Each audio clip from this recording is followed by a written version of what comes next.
Hi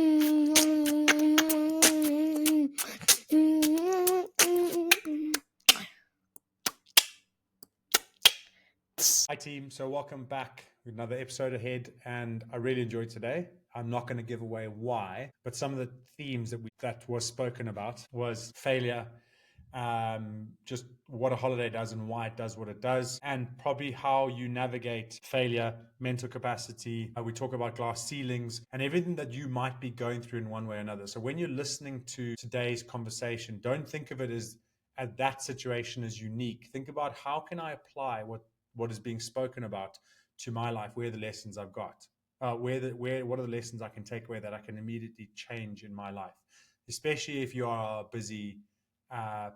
You don't have to necessarily be a parent, but a busy individual that's trying to make your way in some ambitious endeavor. Then this one's going to give you some insight, especially if you're facing failures and rejections. Right. Enjoy. Welcome back to the Identity Human podcast with your hosts, Don and Ray Armand is back in the room. There she is. That's not a scripted intro at all, I promise. Welcome back. It's so nice to have you back. Well, nice. Nice is a nice word, isn't it? I think I speak on behalf of the viewers that everyone is ecstatic that you're back. Just because the energy you bring and the radiance that is you. Thank you. How's life been? Good. Busy. A complete reset going on a 2.5-week holiday that we've just got back from in America. First time we've taken such a long holiday in like 8 years. Feel like I came back a different person. I mean, it sounds a bit cliche. No, just a different person in terms of energy and focus. Like I can feel myself building back towards the levels I was at before we went away. But it's been a good couple of weeks. And those building back towards those levels, those aren't good levels. It's like in a level where I get myself just very highly, not strung, but very just like go, go, go. And I'm questioning whether that's needed, but how do I break the cycle of spinning? I had that similar conversation with the client today, so I'd be interested to see how we tackle it. But first of all, I'm going to show you what a really good individual, someone that's got your back, does for you. Yeah, I know you said you came back a different person and you realized that before you went away, you were like go, go, go in the zone, maybe slightly stressed out because you don't get to go in the zone without stress. And stress isn't always a bad thing. And you questioned whether that's necessary to accomplish the things that you actually want to accomplish.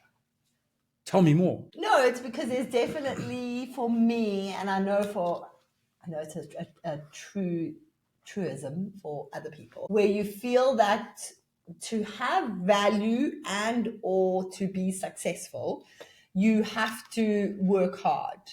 And if you're not working hard, if you're not busy, then like it's almost like success comes with hard work. So what happens if success comes too easy? And I know because I launched my digital course back in March, April time. Congratulations. As a beta. Delivered on that beta to a couple of amazing beta members. And I've then I'm on like my 7th launch. I've been doing weekly iterations on my digital course. And in the middle, I've had a couple of tougher launches now. And I wonder if it's mindset based, because in the middle, I had about 4 or 5 launches that just felt too easy and I felt guilty. The money started coming in too easy compared to how I'm used to it coming in. And I was like, so much guilt because I wasn't working hard. There wasn't a correlation between my work and the money. Yeah. But then I think, why do I think like that? Because we have other businesses that have been going, like I'll use one of them as an example, like our pool hire business. I mean, I don't do much there. Yeah, I know. No, but you did do much, didn't you? Or was it always... Well, I did much for my digital course. I've done a lot of groundwork. No, but we're talking about the pool. Yeah, but you were saying with the pool that I did hard work initially, so that's why it doesn't bother me now that the money comes in. But with Zero Hero, I've done a lot, Zero Hero being my digital course. I've done a lot of hard work. So it would be the same as the pool. But I don't know, it almost like, because it's because I'm helping you out with it so that you can justify it. And with the digital course, it was almost like I had this lever that I could pull on Facebook ads and get more people in. I would make more sales. And I'm like, it just feels like cheating. It feels like, but that's actually business 101. I know my core focus, not my core focus. I know that what I do is I make a massive impact on those who take my program. I've got amazing testimonials and feedback about how much it's helped them. And I know I really need to focus on that, but there's a level of guilt, the fact that I could put more adverts out to get more people on board. I don't know. So it's something I'm working on. How are you going to work on it? Because you always say how, because it's great, but obviously someone else maybe. I mean, this update might feel totally random to anyone that doesn't know us, because we haven't really given it context. What I am planning to do, one of the things, there'll be many, but as we're currently doing that 30-day money mindset training program challenge thing.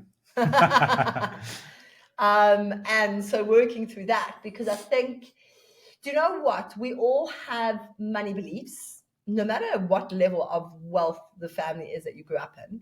And something that also is important to remember, we can clear away limiting beliefs in our life, but new ones always crop up, or they come up in different forms at different levels that you reach. And so I feel like I wasn't given, I'd say, that many limiting beliefs. I was given some good foundations in my childhood, but then as I've kind of reached a level of success similar to that of my parents with running a successful business, I've got my own glass ceiling. So my parents set me up for a really good foundation to be like, of course I'm going to be successful in business. And it was a given, but successful in just a small business. And now when I have greater aspirations, there's this massive glass ceiling. So I've recently been saying to not a lot of different people, as if there's tons that I speak to, but most of the people I speak to, something's been coming up around limiting beliefs and how everyone talks about limiting beliefs. And it's like, yes, we've got these limiting beliefs. And it's like, hey, what are you going to do about it? And we sit down and you're like, I'm going to get rid of the limiting belief that I don't deserve this, or that I'm guilty. But I think the reason that so many of us get stuck on it is because the real limiting belief is invisible. Yes, I can see so that. I've started to describe it as this demon, and it doesn't have to be this big scary demon, because you can have lots of little demons that are stuck on your back, whispering in your ear. And every time you sit down, it just goes away from you, and you're like, hey, what's that limiting belief? And it's like, I'm trying to search for it, and it only comes up at the time when you're about to break through that ceiling, and then it's like, bang, no. But that's where I think you asked what I'm planning on doing. I think the small challenge we're doing will help, but I really feel like it's important that I get into some sort of mastermind, or that I get surrounded by people who either are on the same journey as me or are ahead of it than me. Because I think when it comes to limiting beliefs or ceilings we place on ourselves, they often are invisible to us. Like, I just know that something's blocking me, and I don't actually quite know what it is. But I've experienced and heard lots of people who are in masterminds who, like, things will be pointed out to them where someone's like, you're always saying this. And you're like, you have no idea that and if you can get rid of that language, it almost like opens up the door. So you almost need to be surrounded by people in a program or mastermind of some sort who are going to point out those kind of language styles or habits that you have. And that's where, like you obviously have your Identity Human program, and that could help people. And for me personally, I'm looking for, with the digital course, to maybe go and find a group of people who are also doing the digital course, whether it's through a mastermind or some sort of program, where I can help to identify where I'm having something that's limiting me. Like, because I don't even know, I just know that I've got a lot of guilt. And so where is that coming from, and how do I clear it off? I don't always know the answer. Neither do I. But it's good. I mean, I asked that question for reflection to see what your actions are, because then we get you back on.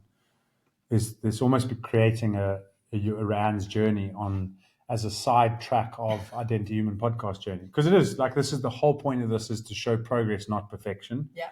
Show progress, not outcome. And so actually what I really want to speak to you about, and you've touched on elements of it already, is failure.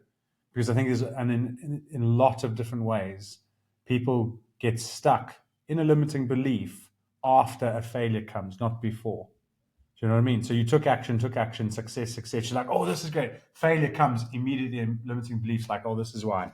And then it's like waiting. And then it's just waiting just for the right level. Just give it a little bit of slack and then reel you in. So where are you right now in terms of failure, and how how do you explain the roller coaster? Because I've seen you on that roller coaster of like when your first few launches went well and then you hit the failure. And then you had the resilience to be like, fine, cool, I know it's this. And then you went another one and it went pretty similar. I still hold that any failure that you face is to be successful, you have to view it as an opportunity to learn, an opportunity to improve. I just got off with a managing partner that said the same thing. And yes, it doesn't mean the failure doesn't hurt. It doesn't mean the failure doesn't suck. And that you can actually, and all those emotions that do come up when you face failure, whatever form that might take, it's important to let them work their way through you, to be slightly miserable for a couple of days, or maybe it's a week or so. Without trying to let it affect everyone around Without being a grumpy little git that you're Not going that and you- attacking everyone around you. You've been actually amazing. A few times I've said, I am grumpy, just keep No, space. you've only said that, to be fair, you've only said that once or twice. And so you firstly let the emotions pass through you. But then when you face repetitive failure on the same points, like, so I have been like trying to solve a problem. But you know what? At my core, and this it kind of excites me because because of how truly I believe this, I truly believe that any problem is solvable. So what's really irking me at the moment, you've got me on this podcast at a point that I am maximum peed off, that I have not been able to solve a problem. But I know that it's solvable. I just haven't found why. I also know you'll solve it. So I'll give you a mini example. I have for at least coming up 12 months now. I know this is a proper first world problem, so bear with me. I've wanted a second dishwasher in our kitchen. That honestly, funny talking about guilt. When you were like, this is what I'm going to do, I was like, okay, do it. And then in my head, I was just like, why would we need a second dishwasher? Just wash the dishes. Okay, yeah. So we in a household where every single day there's 7 of us. Plus, we often have people over. So, there's a lot of people. And mess is clutter, and clutter is bad for the mind and mindset and everything. And so we wanted a second dishwasher. So when one's washing, we just always have a pile building up waiting for the next load of dishwasher. So now I want to just constantly alternate. Or as Clark says, a swish And so without overhauling our kitchen, what? As Clark says, a swishwasher. Is that what he calls it? The dishwasher. For 12 months, I've stared at our kitchen thinking there has to be a way to get it in. We have a big space. There has to be a way without causing disruption. And I kid you not, I have mulled over this so many times. And I was like, there has to be a solution, which is ridiculous. You're staring at the same space. I've been doing it for months. Came back from the holiday. Maybe there's fresh mind. And I was like, it was a day or two ago. I was like, I'm going to sit in this kitchen again and I'm going to apply my mind until I see an answer. I'm just going to stay because I know that it has to fit. How bonkers. It's the same kitchen cupboards. Yeah.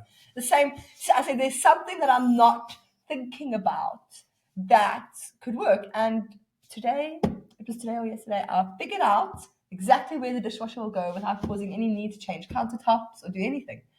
And how crazy is that? But I was so determined. It was right in front of you the whole time too. And I knew the answer. So now my launch, I've had 2 failed launches, which is tough to swallow After they went from wildly successful to just plonking. I mean, if you want to get into the numbers thing that you showed me, they are still successful at a failure because, and I'll tell you why, and you haven't seen this because your perspective is different. You went from an 11% conversion and a 9% conversion. Which is really high. It's very high. Mm-hmm. Down to 2%. Yes. And you're like, fail. Right? When you go into these things, they're like, aim for 2% conversion, and that's a success. Do you know what I mean? So, success is also perspective, and so is failure. It's the metrics is that earnings per lead was £2 on the one when it should be a minimum of 15. Yeah, but that's big. Yes. Yeah. Okay. Without getting to the specifics. So I like that. See, she knows her numbers too. So, right now, I'm in the middle of failure. I'm very, very frustrated. I've been very, very pissed off this week. Nice. Strong language. Very angry. Go for it. Very angry. And if you want to, because we do get relatively woo-woo. I feel like, it's almost like if you're asking God or the universe and you I keep asking myself, what am I not seeing? What? And this morning, I badly stumped my toe. It's all bruised. It hurts to walk. I don't know if I've sprained it or broken. I don't know. And then half an hour later, that was my right foot. Half an hour later, I stumped a toe on my left foot. Does anyone else think of stubbing their own toe and what that feels like, and then send shivers up your spine when Ray says she's just done? And my left one isn't as bad. It's still a bit tender now, but the right one is gone all blue. And then straight after, like 10 minutes after that, I put my shirt on completely inside out. I'm like, what is the universe trying to tell me? I asked you that question too when you I came know. down. So I'm like, a little bit like, if we go back to the dishwasher and the launches and stuff, I think when it comes to failure, because you could say, like, I wanted to put a dishwasher and failure, there was no way to put it. I'm like, well, no, there is a solution. I just haven't seen the solution. And so that's how I deem failure. Like, okay, you don't get picked for a team. You're not exactly going to be able to fix it so that you get on that exact team. But there is a lesson to be learned that will help you down the line for whatever you need at that point. Yeah, I mean, you either work harder to get in the team so you become like not pickable, or you realize that you're going to go on to something greater and you work for that. Like, think about your failure at high school, like secondary school rugby. And he should have been picked for the first team, provincial squad, and he didn't even do the second, but the third team because of like politics. Yeah. And we won't go into the specifics of that, but that was a massive failure. But you went on. Not that rugby was like you at that stage. You weren't like, I will be a professional rugby player, but that was a massive failure. You embraced it. You probably took some lessons from it into your, like, there's many lessons in your career, and you went on to play professional rugby. I wonder though, just thinking about that, because at that time I was never aimed to be in that team, but I was competitive enough that when I knew that it was there was something inside me that says I want to be in that team. But I never actually said I want to be in that team until I was there, and I was like, oh, this is nice. And then you're going 2 down. I was like, oh, I wouldn't have got you anyway.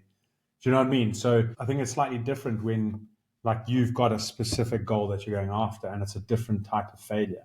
Yeah. Because like at that stage, I'd almost overachieved because I was like, oh, I play first team rugby. That's incredible. And then you get selected. You're like, oh, this is incredible. And you go and get a contract to the Chiefs. So you didn't view that as this failure. is incredible. Yeah. But then I think the harder failures I learned is when you start to get dropped after success. That's what I'm saying. Like the harder failure is the failure after success. Yeah. Because you've tasted it, so you have perspective. So when like I was in the leadership group, yes, and then I got injured, and then I couldn't get back in. It was far harder than when I first got to the club and didn't make the team, because then you drive and you improve and you look what can do better. Whereas this time was like my ego hates this, I'm sad, I want to quit, but I'm going to keep going because I have to. Yeah. So it was like same situation, not in the team. But you get dropped. But you hadn't tasted true success. I do remember in school I remember you being sad about it, but not, yes, at the level, once you've seen success a few times, failure is harder, kind of like my successful launches. And then if I'd just been unsuccessful, I would have just been like... Yeah, but it's interesting if we take the similarities between your failures, my failures, so that anyone can see that the failure patterns are the same. It's always try, attempt, fail, be sad, and how quick you bounce through that sadness then allows you to solution find and take the next step. And some people get stuck in that sadness. I was going to say, I don't want to pressure people to bounce out of it quickly, but it shouldn't. No, I never said quickly. You said how quick you bounce out of it. Fine, I will. But I do think I don't think you should sit in your feeling for more than a week. See, I for do me, think that's a maximum of 5 to 7 days. I hear you, but I think you should develop the ability to fail quick and learn quick, and you don't do that if you don't develop the ability to bounce through the sadness quick. Does that make sense? What is quick? So if you take from an Exeter Chiefs rugby point of view, you don't make the team on a Monday. You sulk Monday night, you come in Tuesday and you train so that they'd pick you next week. That's quick. Yeah, and that was a very fast turnaround environment. But technically, if you treated what you're doing now as that same fast turnaround environment, you move quicker to the next failure. Yeah. And I suppose it is. Like, there is no wrong or right. Like, there's no wrong to just like really like be sad for a week. But actually, if you're like, okay, I realize... I think a week is long. I don't do a week. Yeah, I know. I'm saying it's a max. You haven't done a week. But if you could reflect, like imagine your failure comes, you're like not making the sales, and then you're just like, oh man, this really sucks. Okay, what's my structure? Like you've developed some stupid routine, and then you're like, okay, now how do I solve this? That's taken that emotion, you've moved it forward because you felt it, moved it on, and then went into solution finding mode. I think that's how you can start to operate and bounce quickly. But that takes a lot of work because the ego sits And it goes, but we must be sad, because being sad allows us to justify why we failed. And I think that might be a ceiling. So maybe the ceiling isn't that you're not succeeding. The ceiling is that you're not reacting to the failures like you would if you had a higher ceiling. Yes, yeah. Does that make sense, or am I just... Explain it again. So the reason people that have a lot of money is because they taste success, fail, and then bounce back quicker to make more money than their previous failure. Mm-hmm. But if you have a ceiling, you fail, you succeed, then you fail, and you stay stuck in that because your ceiling then goes, this is where we belong, you see. But if you don't have that money mindset, you fail and you go, this isn't where we belong, I'm going to bounce through here quicker. And then you fail again, you go, this isn't where we belong, and I'm going to bounce through quicker. But if your belief is this is where we belong, then when you fail, it's going to keep you in that failure. Yeah. So it's not the fact that you're not able to succeed, it's that you're not able to bounce through a failure. And the reason that you're not trying the next succession is because you're still stuck on the previous failure. And so your belief is on the failure past, not the success future. Yeah. Does that make sense? Yeah. Could be onto something. Download, I don't know. I'll try that out, because maybe that's my thought is I get stuck in well, why am I not taking the next action? Why am I not taking the next action? And you think, what is my belief that's holding me back from that success?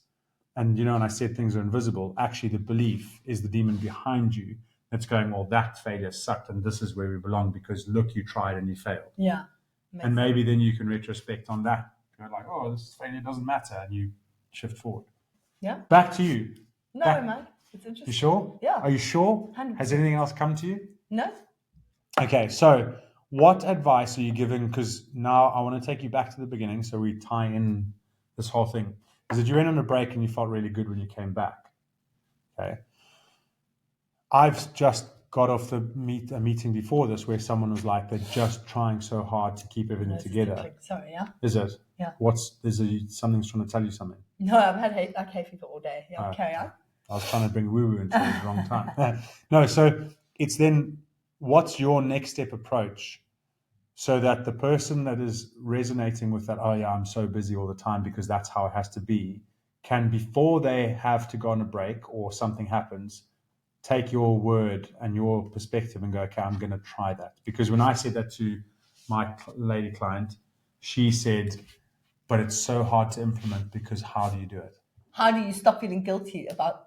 Yeah, like how do you actually apply that mindset of I don't have to be hella busy all the time to justify my ambition? So what's your approach now? I still don't have the answer to that. What are you telling yourself, though, when you want to keep on to the feeling of the holiday when you came back? I haven't figured out. My thoughts are, I don't know if it's right. I feel like it's a little bit like ripping off a Band-Aid. If you tell yourself you're going to make yourself less busy, it's just never going to happen. Okay, there are certain things in play, like that you have to wait for the wheels of emotions to pass before you can step away from them. You can't just drop everything in your life. But to a degree, like I feel, for me personally, because we only work very reduced hours in the day. We work school hours, 9 till 3:30. But then 3 days a week, our kids flexi school, so they finish at 1 o'clock. So we are only, and so I end up working every evening, 5 days, or every evening of the week, 5 days a week. And so we're either with the kids or we are working. And so there's very little time for me to do nothing. And I think my idea is that I just will have a non-negotiable time where I do nothing. So I'm thinking of like dropping the evening working and just being like, I have to have every day an hour or two where I have nothing to do. It's almost like let them be bored with kids. I think as adults, we're so used to being busy or doing something. And it's like in that hour or two, not letting yourself go on social media, but actually just reading a book or having a bath or doing something that's completely nothing, which I know people are like, duh, that's self-care. We always tell people to do self-care. But it's not that. It's not that I feel stressed because I don't have enough self-care. Because I do gym, I do a lot of stuff for myself, but that's doing. I'm talking about like having time where it's just about being in the space and not actually doing anything. And so it's not about the self-care. It's about being like, I'm not doing anything and I'm okay. Like the world's not going to fall apart because I'm not doing something. You are spot on. But I don't know. Like we'll see how that goes. I have seen you trying to be more. Yes. Though, and I think to be fair, you have handled, you putting your money where your mouth is in terms of you've come back, recognized this feeling and want to hold on to it. And you've actually managed to, even with your failure of the launch now, have still, and I said this to you yesterday, you still managed to be present with the kids in a loving way, not just present with them as in your phone's down, like you're calling the kids cute nicknames, and when they're crying, you're giving them that soft tone of voice. Yeah. No, but I know you laugh. Yeah. But those are the things that I pick up that, like, that's definitely a change. And that's something that, like, in the middle of a massive launch failure, where you would normally let, like, stew, blurt out mood, as we all do that. You've been able to compartmentalize that and walk in and just. There's something about doing less and minds. I mean, everyone says, I mean, taking a holiday is such an obvious thing. Everyone needs holiday. But saying about doing that, where I was doing these launches, I did loads of launches and I've come back and done one. I was constantly in, why have I gone blank? What's the male hormone? Masculine energy. No, male hormone. Testosterone. I use the T. I was constantly in like testosterone space, like where I was like buzzing the whole time. It was exciting, but I was like so like I had to check my Facebook ads constantly, like everything, like who signed up. No, like it was so. I was waking up at 5 a.m. to go to the gym. You're waking up at 5 a.m. to check your ads. Yeah, for like 6 weeks solid, I was just buzzing and checking. And this launch, it's been, you know, they talk about masculine and feminine energy. This launch has been far more, even though it's been a failure, which I was like, oh, you would think it's a different energy that it wouldn't be. Yeah. But like with a more feminine approach to it, I've been like, oh, the ads are running. It is what it is. I'm not going to look. I know the thing is, when I looked a lot, I was able to fix little errors. So there's a fine balance between the two. But it wasn't your ads that was the issue though. Because your ad. I'm using ads as one element of just the general feeling and approach to what I was doing. So I don't know. I think there's a big part, and we could go down a whole other rabbit hole, which I don't think we should in this episode, about the whole feminine and masculine energy and what you're leaning into as a woman or a man in society, and how, I think that the doing a lot is a masculine energy, and to climb a corporate ladder or be successful in business, there's a lot of doing to be done. But I mean, I'm sure we've mentioned in previous episodes, I think there's something about also bringing in that feminine energy to it, because I feel like that you're able to problem solve, like you have so much of a clearer mind. I feel like by leaning more into the feminine, your brain can complete thought patterns and problem solve so much better. Maybe in order to make it more palatable, because feminism and patriotism and matriarchal societies and that have such a bias towards them that when anything that seems to relate, like feminine and masculine energy, already puts people on guard.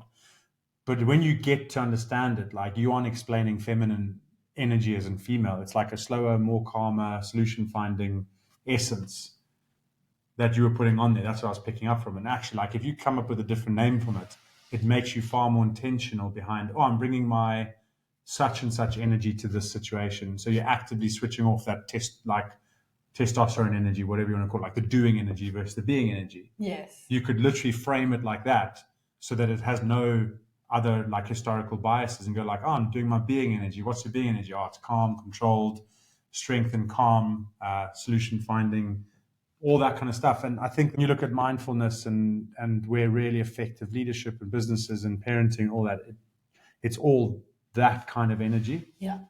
And the secret is finding the balance. I also want to say one more thing. Holiday, because I know that some people are like, I can't go away for 2.5 weeks, guys.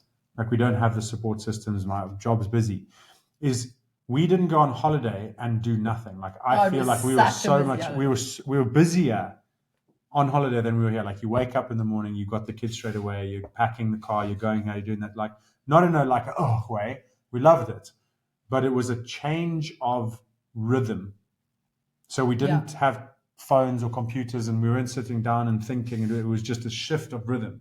So actually, if you're thinking I don't have time to go on holiday, then shift your rhythm at home. So holiday from your usual.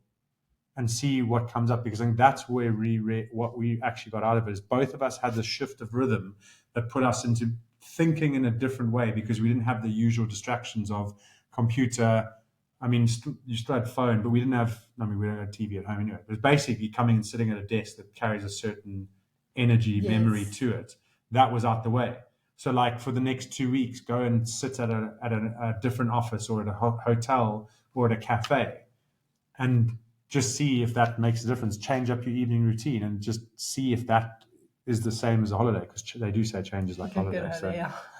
but the mental side of it might help. So, yeah, Ray, darling, love, thank you very much for joining again. It's nice to actually have you as a guest where I can literally ask you questions and hear from your point of view, because I think you're a massive inspiration to a lot of people, and you're also on a journey. So part of sharing that journey is knowing that when there's frustration, anger, bust toes, and everything in between, and we're going to talk about that. So thank you very much for joining. Is there anything you would like to say to your audience? No, it's good to have a chat. Okay, cool. Well, thank you very much for watching and listening. And remember, sign off the same we always do. Ubuntu, we are who we are through others, but I'll work on me for you if you work on you for me. Have a great day.